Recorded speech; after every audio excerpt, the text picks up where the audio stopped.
Hello అండి, నేను మీ doctor రోజా ఎలేటి. ఈరోజు బొబ్బరి బూరెలు చేస్తున్నాను. ఫస్ట్ బొబ్బర్లు తీసుకొని వేయించుకోవాలి. తర్వాత కుక్కర్లో వేసుకొని కొంచెం సాల్ట్, 3 కప్స్ వాటర్ వేసుకొని 5 విజిల్స్ వచ్చేంత వరకు ఉడికించుకోవాలి. సో ఉడికిన తర్వాత చూసారా, ఇలా స్మాష్ అయితే సరిపోతుంది. బూరెలు వేసుకోవడానికి నేను తోపు రెడీ చేసుకున్నాను. బియ్యము, పప్పు నేను 3 అవర్స్ నానబెట్టుకొని పిండిలా చేసుకున్నాను. తర్వాత కొబ్బరి వేపుకున్నాను, బెల్లాన్ని తురుముకున్నా. సో ఒక బాణీలో బెల్లం వేసుకొని కొంచెం వాటర్ వేసుకొని బాగా తీగపాకం వచ్చేంత వరకు తీసుకోవాలి. దాని తర్వాత అందులో ఇలాచీ పౌడర్ వేసుకున్న టేస్ట్ అండ్ స్మెల్ కోసం.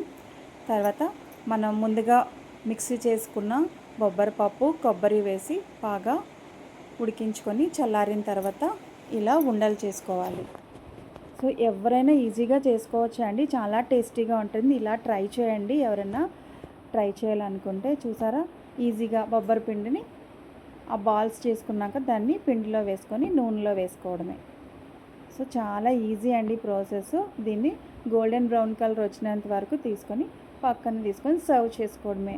చూసారా, టేస్టీ టేస్టీ బొబ్బరి బూరెలు ఎలా ఉందో. లైక్ చేయండి, షేర్ చేయండి, సబ్స్క్రైబ్ చేయండి. టేస్టీ టేస్టీ బొబ్బరి బూరెలు ఎలా ఉన్నాయో చూడండి. లైక్ చేయండి, షేర్ చేయండి, సబ్స్క్రైబ్ చేయండి. Thank you for watching.